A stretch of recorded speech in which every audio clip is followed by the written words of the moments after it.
Hey there, freshmen. How's it going? I know you're all checking out my awesome Dante Hall jersey, and you're wondering, why does Mr. Clemens dress like a hobo? So, I'm basically wearing a Chiefs jersey every day until we're either eliminated from the playoffs or we win the Super Bowl. So you'll probably be seeing me in this getup quite a bit in the coming weeks, because I don't think Patrick Mahomes is gonna be losing any games anytime soon. Alright, so anyways, what's the point of this video?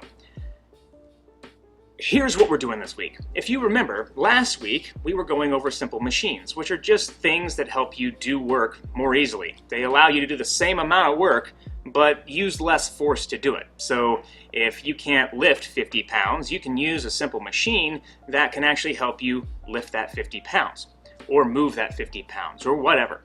Basically, if you're kind of weak and you can't pick something up, a simple machine will help you do it. You don't have to use as much force. It just might take longer, or you might have to do it over a longer distance, right? So we kind of learned about that last week. Okay, awesome. So what about this week? What is it that we're doing? Well, you only have two things to do other than your goal reflection, and that's watch this video and start a pretty simple and quick project. The project is going to require you to find a compound machine, which is a machine with multiple simple machines connected to it to make it work, and explain how it works.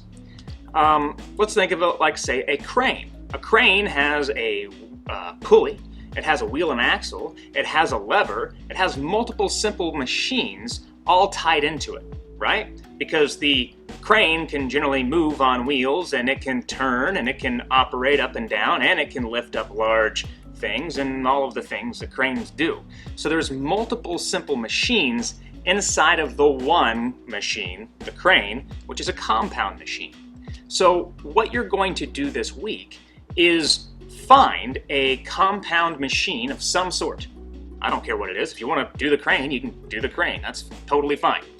And you're going to explain how each of the simple machines helps that compound machine assist you in doing work. Pretty simple, right?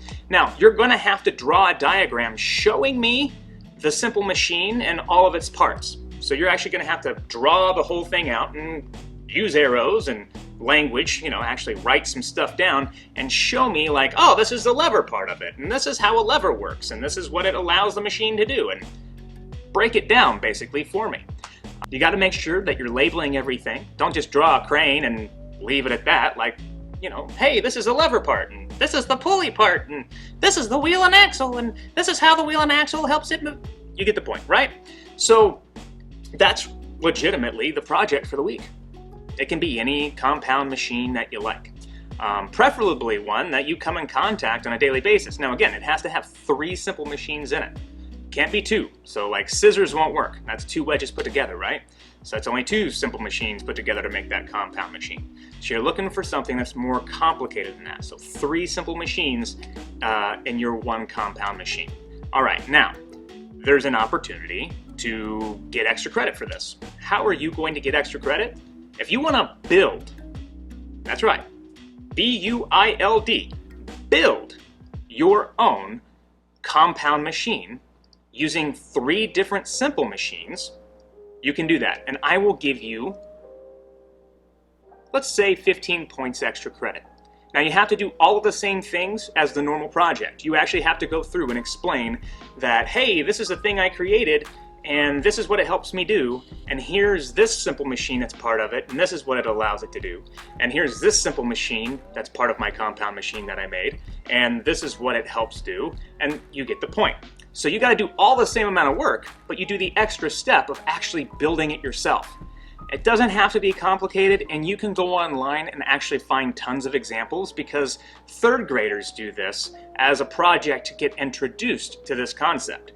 So if 3rd graders can do it, you can totally do it, and it's worth a good amount of extra credit, and that extra credit is project points. And remember, projects and quizzes are worth, in terms of your overall grade, 70% of your calculated grade. So that's a lot of extra credit that can help you going on down the road. So how would you turn that in? Well, just take a picture of the thing that you built, maybe even a video so you can show me how it works, and then obviously do your diagram on paper, take a photo of it, stick it up on Classroom. Or you can do it all digitally if you can figure out how to create your diagrams and things that way. I'm not tying you down to any one format. It's totally up to you in that regards. So this is just, for me, a great way for us to kind of get introduced to the next concept, which is compound machines, but also to help us process the different types of simple machines and how they work and in what situations they're useful. And so you kind of have a better understanding of, well, the world around you. All right, that's it. That's what you guys are doing this week. I hope it's going to be fun for you at the very least. I hope it's interesting. And yeah, have a wonderful week, Braves.